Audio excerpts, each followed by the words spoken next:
Hey, what's up? This is Dan Blewett, and today I have a really exciting thing to give you, and that is the free sample of my book, Dear Baseball Gods. So, you're about to listen to the audio version, the first chapter. It's about 20 minutes, and it's titled Dear Baseball Gods, I'm Not a Spectator. So, without further ado, I hope you enjoy it, and stick around after the chapter's over, and you're going to get a little commentary about me explaining the situation and a little bit more about the book. 1. Dear Baseball Gods, I'm not a spectator. It was June 27th, 2012, and I was in Rockford, Illinois. It was one of those days when the sun was impossibly high in the sky, taunting us with its inescapable rays. I always believed I would know when it was time to walk away from the game, and my inner monologue would spell it out like the Times Square ticker tape. Seeking relief from the sun, I sat cross-legged in the shade of what looked like a Christmas tree, inexplicably planted in the middle of an open field. I peered down at the wispy green grass, darkened as it too enjoyed a reprieve from the oppressive heat. Is this really it? Is this the end? Is it really my time? As I pondered my fate, I surveyed the fractured pieces of my baseball career, scattered around me like shards of glass.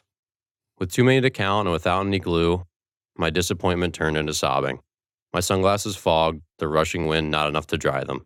A month ago, the end was impossibly far off. It couldn't possibly be here by now, could it? Are you in a wind tunnel right now? I can barely hear you. I'm in the middle of a field sitting behind a tree. It's really windy. Well, what's up? Andrew asked. He definitely had never seen or heard me cry. As I attempted to respond, the words remained stuck in my throat. Uttering them would make it even more real. Get it together. You're tougher than this, aren't you? My eyes welled up and spilled over as I held my gray flip phone to my ear, waiting for the composure to reply. Andrew is my best friend, one of a handful of people who'd wished me well and shoved me off to sea when I signed my first pro baseball contract. I told them I wasn't coming home for a long, long time. The news had come moments prior during batting practice. I had been awaiting the results of my MRI, and the doctor finally got a hold of Liz, our athletic trainer. Liz and I were close. She had taken care of me that season in the training room, trying in vain to keep me on the field. I repaid her with snarky jokes that connected with her dark sense of humor. While I was out shagging BP with the other pitchers, she called me over to the dugout, this time with an expressionless face I rarely saw. The doctor's on the phone. He wants to talk to you. I sat down on the wooden dugout bench and took the call. Hi, Dan. Thanks for speaking with me. He told me his name, but I immediately forgot it. Hi, Doc. No problem. I appreciate the call. I listened, watching as our infielders cautiously fielded ground balls. The field had been baking in the sun and was, to put it lightly, rough. Balls were taking fast, unpredictable, aggressive hops, and the grass was parched, starting to brown ever so slightly. I was hot and thirsty. Everything, myself included, was overcooked. Dan, it was hard to read your MRI. To be perfectly honest, I've never read the MRI of a pitcher who's had a prior UCL reconstruction. Reconstruction of the ulnar collateral ligament, or UCL, is better known as Tommy John surgery, eponymously named after the first player to receive it, Yankees pitcher Tommy John. The pioneering Dr. Frank Jobe subsequently saved thousands of pitchers' careers with the procedure after Mr. John first agreed to be his crash test dummy. Hurlers were reborn thanks to Dr. Jobe, myself included. I had already undergone the procedure once, 4 years prior, in 2008. I was told I would never need it again. The problem is, he continued, that there's so much scar tissue from your first procedure that I'm not 100% sure of my diagnosis. But, I'm sorry to say, I'm 99% certain that you've ruptured your repaired ligament. I'm pretty sure that you'll have to go through Tommy John surgery again if you want to keep pitching. Ordinarily, I didn't trust doctors from small towns, and Evansville, Indiana, was a small town. But this orthopedic surgeon, who I hadn't and never did end up meeting in person, was articulate and deliberate in his choice of words. He projected a voice that felt both empathic and kind. I trusted him. He hadn't just glanced at my MRI. I got the impression that he searched it like a maze, trying to find a way out for me. And I could tell that he was disappointed that he hadn't. I thanked him for the call and handed the phone back to Liz. I took a deep breath and walked back out to left field. This was my year. My first 7 starts of the season couldn't have gone any better by any metric. I was leading the league with a 1.06 earned run average, ERA, along with a number of other pitching statistics. I had struck out 51 batters in 42 innings and was only giving up an average of 3 hits per outing. I was proud to be considered the ace of the Evansville Otters pitching staff, the first time in pro ball I'd earned such a distinction. In my second start, when I took a no-hitter through to the 8th inning, it was clear that the work I'd put in the previous offseason had paid off. My mind and body were in harmony as I executed game plans each night with an aggressive confidence. Soon enough, I would no longer be a lowly independent league player, and I could brush that pesky chip off my shoulder. I began seeing MLB scouts in the stands, radar guns fixed on me. It was a season of redemption and newfound confidence, and with one phone call, it was all for nothing. It took a minute, but Andrew waited, patiently, in silence, to hear why I'd called him. I finally got the words out. My elbow ligament is torn. Again. The doctor called just now and said I needed Tommy John a second time. Jesus, dude, I'm so sorry. I sputtered and blubbered as I tried to dry my eyes. It's okay. It was not okay. Andrew and I were best friends in preschool. When we graduated, however, we enrolled in different elementary schools and I didn't see him again after that. Later on, we only knew we were friends because our moms told us so. We moved on and lived separate lives, or so we thought. Over a decade later, I found myself sitting in a classroom on the top floor of the University of Maryland Baltimore County Athletic Center, waiting for orientation to start. It was the first official day for me as a Division I baseball player. Our coach took roll, rattling off names from his list of 30 or so players. Finally, he got to mine. Danny Blewett? Here. A guy in the front row cocked his head around as if he was confused to hear my name. Andrew Sachs? Here. My head did the same sideways tilt upon hearing his. Wait, I know him. We're both on this team? We exchanged incredulous looks. Then, I spoke up. Do you know that we used to be best friends as kids? He remembered. Andrew is 5'10" with a wide back and a slight bow in his legs. Projecting a calm energy, I always found myself a little shocked at how quick he was when he'd take off into a sprint. I'm 2 inches taller, but he takes the crown as the better athlete. He's also more socially adept, in part because he'd jump right into a pickup basketball or football game and make friends through competition. I never cared much for other sports, pickup or organized, and tended to keep to myself in my free time. I always needed a bit longer before becoming one of the guys, and I'll admit that I'm still not great at it. We decided to be roommates sophomore year and were assigned to a quad in a nice new dorm building. The connection we had as little kids apparently endured through 13 years of separation, leading us both to excel at baseball. We lived eerily similar lives in silent parallel. Just to cap off the weird coincidences, I was a pitcher and he was a catcher, which meant we'd be working together as battery mates on the field. What always united us, though, was our similar overall affect. Sitting around, we could be perfectly content to not say a word, neither of us feeling awkward or anxious about it. Andrew transferred a semester later. Playing time was in short supply, and he didn't see eye to eye with the coaching staff. He ended up finding a good fit at Frostburg State, a school up in the mountains near both the Pennsylvania and West Virginia borders. We talked only occasionally, seeing each other during winter and summer break. We could go 6 months without a word, yet pick right back up like we'd seen each other yesterday. Nothing had changed. Years later, when I had my first contract in hand, he was there to help send me off. I made my debut a month after that, and it meant everything to me. It was a combination of a million emotions: excitement, terror, nervousness, and elation. I had done it. When the game ended, I went out for pizza with my parents and my host family. As we waited for our 2 large pies, I got a call. It was Andrew. Hey man, I listened to your game. 5 2/3 innings. I just wanted to call and tell you great job. Thanks, man. There was a unique inflection in his voice, a tone of pride and excitement that I had never heard from him before. His voice was different. Yeah, I'm just really proud of you, buddy. He called me at the beginning. I called him at what might have been the end. The 4-year anniversary of my first Tommy John surgery was just a few months away. That day, August 25th, 2008, marked the end of my collegiate career. It's a simple, quick procedure in which the doctor first removes a tendon from a small vestigial muscle in the forearm. Then, holes are drilled through 2 bones, the ulna, inside the forearm, and humerus, upper arm, after which the tendon is pulled through the bone tunnels. Once weaved through in a figure 8 configuration, The tendon is stitched and anchored, once again linking the two bones together. If all goes well, the tendon heals just as well as the native tissue that snapped under the strain and stress of bases-loaded jams, long toss sessions, and high pitch counts. I had never worried about my first surgery failing. I had one of the nation's best surgeons, had been diligent with my rehab, took care of my body, and did everything in my power to stay healthy. Yet here I was, nearly 4 years later, on the sidelines yet again, submitting to an arm that no longer worked. Since spring training, my fastball, a heavy four-seamer that sat at 91 to 94 miles per hour, had been dipping into the 87s by the third inning. My control slipped from good to average to poor. All of a sudden, I was walking 6 batters per 9 innings, an abysmal doubling of the acceptable rate of 3 batters per 9. The version of myself that was blooming, about to get signed and do great things, was rapidly peeling away. I attempted to manage my arm troubles by not throwing between starts, thinking that I could get ahead of what we thought was severe tendonitis.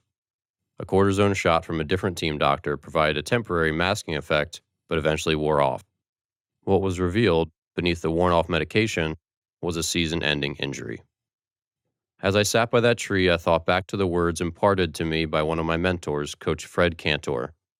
He was my strength coach in college and built me from a kid who had never touched a barbell into a force in the weight room. Coach, a heavy-set, balding, former football lineman who was about as wide as he was tall, was hard on me. He had a quick wit, making jokes and snapping about technique corrections that were too lightning fast for anyone to respond to. At times, he was unrelenting, singling me out from across the weight room to "get it right, blew it," while seemingly ignoring everyone else. He broke me down but would build me up just before I hit my breaking point. It was a cycle that repeated for years, and I became tough, coachable, and resilient because of it. I later realized that he singled me out because he saw something in me and wouldn't let me slip through the cracks. I thought back to the time in college when I stood sheepishly in his doorway, hoping to avoid a conversation about how I'd blown a huge chance to earn a bigger role on the team. It was my sophomore year as I stood outside his office, leaning against the doorframe in my heather gray UMBC t-shirt and black mesh shorts. I looked down, watching my hard work pool, circle, then slowly flow down the weight room floor drain. "Blew it! Come in here!" Yes. I looked at him, expressionless, hoping I'd be shooed away as quickly as I was summoned. "Tell me about the weekend. You pitched, right?" I had indeed entered a baseball game, but it was unclear if the mess I had made would have been accurately described as pitching. "It didn't go well," I said. "I was supposed to go 4 innings but didn't make it out of the second." I chose not to elaborate further and turned my gaze back to my shoes. Ordinarily, a gap in conversation meant he'd fire off some joke at my expense. "Well, Blue, I don't think it's the end for you." I looked up. "With what you've done and your desire, I think the final chapters are yet to be written." He paused as I looked him in the eyes, taking in a deep sincerity that I rarely saw. "I believe you'll come back from this. I really do." I nodded ever so slightly, glanced down at my strength program, and walked out to begin my workout. I had writing to do. Sitting in the shade of that tree in Rockford, I hung up with Andrew and called my parents to break the news. My parents were equally crushed by it as I hung up the phone for the final time that day. I was now alone and needed to do what I always did, sort things out in the silent confines of my head. I closed my eyes, hoping maybe I'd get lucky and open them to find out it was all merely a nightmare. I then thought back to Coach Cantor's words. I repeated them in my head. The final chapters are yet to be written. The final chapters are yet to be written. My final chapters are yet to be written. I opened my eyes. I was still beside that tree, still rooted in a horrible reality. I reached to my back pocket and tucked Coach's words neatly inside. They'd be needed someday soon. I checked my phone for the time and realized I couldn't go back into the clubhouse looking like I had been crying. Guys would perhaps understand, but nonetheless, it wasn't my intention to show weakness in front of them. It was 90+ degrees and blindingly sunny, so I decided a good sweat would cover up my lack of composure. Rain and sweat could mask pretty much anything. Then I turned my palms up and looked at them, inspecting the calluses and fold lines. I had uneven gaps between my fingers from years accommodating a unique change-up grip, with thick yellow calluses resting beneath from nearly a decade of picking up heavy barbells. I'd done a lot with those hands in the last 8 years. They'd served me well. I finally closed them, gathering up my destiny into my fists, and got up from beside that tree. I put my headphones in and jogged off down a dusty back road that cut deep into open farmland. Why is this happening to me? This is a bad dream. This can't be real. I don't deserve this. As I jogged, trying to make sense of it all, I wondered where you, the baseball gods, were at a time like this. You were supposed to protect a guy like me, saving a little magic in case one of their humble servants needed it. You could have helped the doctor find me an alternate route out of that maze of an MRI. I had been a pious disciple. I deserved better. Where's my good luck? When do I get a break? Why is it always me and never someone else? A second Tommy John? Doesn't happen to anybody. I swatted at the air in anger as I ran. I had been diligent. I had waited my turn. I'd paid my dues and played the game the right way. I had scratched and clawed to earn playing time, suffered in the weight room, pushed through numerous little injuries and finally a surgery, then gritted through 2 hard years of pro baseball. This year was my year. It was all coming together. I was a leader, not just on my own team, but in the league as a whole. This wasn't fair. Why did you abandon me? I had turned 26 in December and did the math. I'd be 28 before I returned to professional baseball. 26 was already too old to not be in AAA or the big leagues. I had tools, an above-average fastball, a sharp power curve, and a changeup that had heavy sink and arm side run. I had the requisite ability, was learning to pitch and hitting my stride. I only needed an opportunity, but I kept hitting speed bumps. And now, here was this roadblock, an impasse that few found navigable. As I jogged deeper through the middle of nowhere, grain silos in the distance, a new voice began speaking up. Stop complaining. Stop whining. It's done. It's over. It's happening no matter how much you want to whine about it. You can moan and cry, or you can do what needs to be done. It's not your time. You know better. Life isn't fair. You're tougher than this. Aren't you? What happened to my arm simply happened, and there was no finger to point. No one owed me anything. Maybe I had a defect in my arm, my mechanics, my pitching style. I didn't know. Regardless, I hadn't made it a habit of complaining about things beyond my control, so I certainly didn't need to start now. I berated myself a little bit more before acknowledging that making the best of it was all I could do. I was going forward, not backward. A half hour into my jog, I remembered that I hated jogging and slowed to a walk.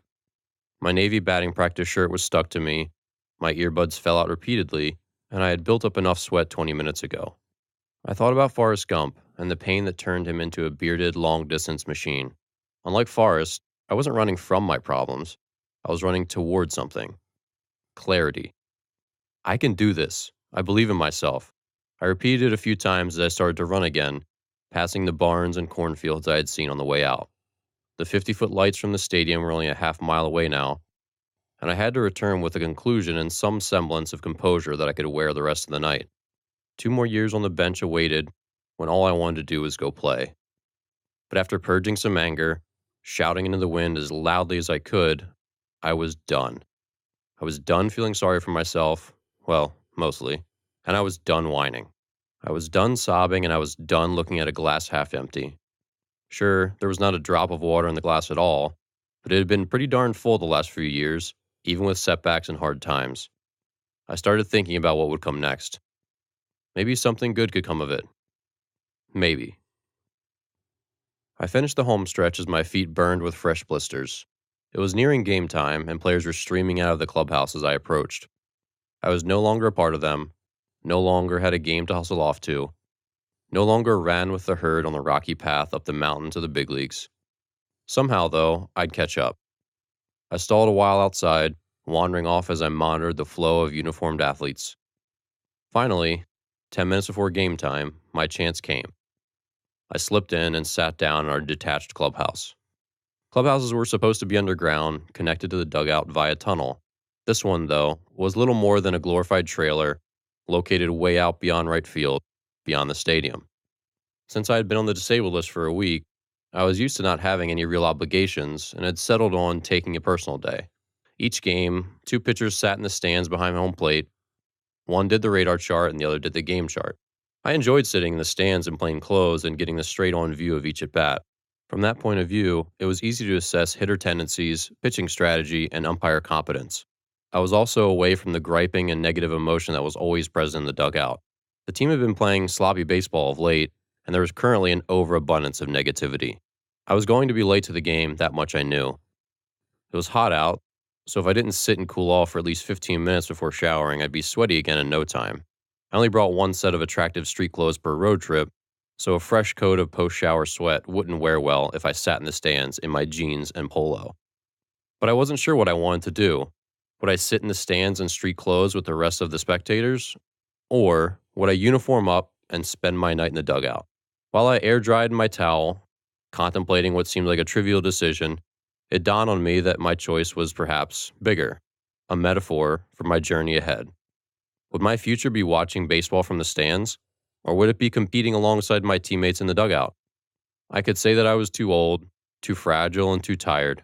I could say that I'd given it my all and I just wasn't lucky enough. I could say that I'd been through the rehab once before and the road ahead was just too long to travel a second time. No one would argue. Or I could get the surgery, grind it out, force down the jagged pill, and rebuild myself one more time. Hey, welcome back. So obviously that was a tough day for me, right? But I want to tell you a little bit more about it. And I know the way I wrote the chapter almost makes it seem like that's the way I shaped it now, but it really was the way it all went down. And what I mean is the last decision that I had to make. So once I got the news from Doc, once I walked into the outfield, my teammates said, "Hey Dan, what's going on?" I just couldn't even answer them. I just sort of looked at my feet and I just walked away because at that moment it really hit me. And then for the rest of that afternoon, I was sort of off by myself. I ran out into the middle of nowhere and I was sorting out what I was going to do. And so once all my teammates cleared out the locker room and I was there by myself, it's easy to read the story and think like, oh, that's just the way Dan wrote it now. But that was really my frame of mind. I sat there and I didn't want to go in the dugout. I wanted to go sit in the stands. I wanted to be by myself. I didn't want to be around baseball because I felt like this zombie, like I was dead on that day. I didn't have anything to look forward to. Nothing I did that day mattered. Nothing I did the next day mattered. Nothing I did for the next year mattered. And so I really just wanted to sit in the stands and I really didn't want to go to the field because how was I going to sit there and, clap for my teammates and be a good teammate that day? But as I sat there, I really just decided that it was one of these two paths, that I had to either make a choice today to be a civilian and to go out into the real world, or if I was going to do this, I was going to really do it.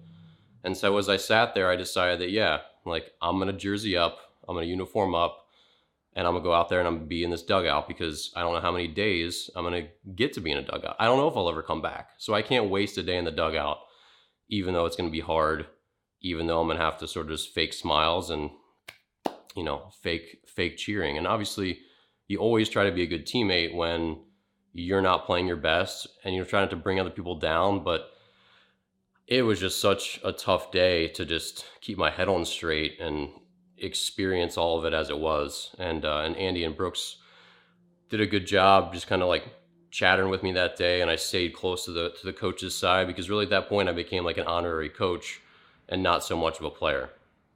So that day was a turning point. And so in my book, that's the first chapter. And then it starts back. I tell you a little bit about my family, where I came from. And then it goes in chronological order, leading back up to that day in the middle. And then after that, down to the rest of my career, and then to the grieving process, which was the last third of the book. And as one of my editors noted, there's a big mood change and there's a big swing in me as the narrator throughout the book.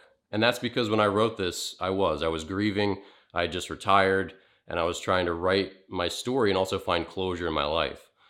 And so I wrote a lot of the ending chapters first when I was going through it.